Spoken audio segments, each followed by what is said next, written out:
So as you can see on this cube, what the color of the middle spots are, to our human eye, it looks like two different colors.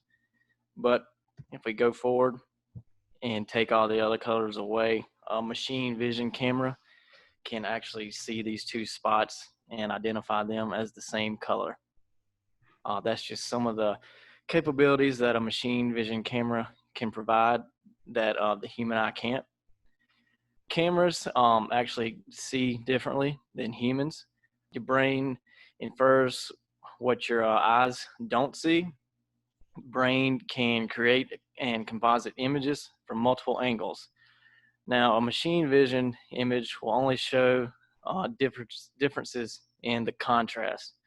So, for example, in this image below, a human eye, we see a lizard, and a machine vision camera will actually just detect a dark spot where it's expected to see a bright spot.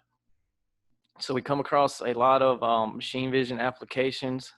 A lot of plants and manufacturing plants want to incorporate machine vision into their automation, into their facility. And these are the justifications that kind of go into providing machine vision. Quality and accuracy, scrap reduction, throughput, customer relations, data archiving, enabling technology, remote monitoring, error proofing, human safety, and also labor savings.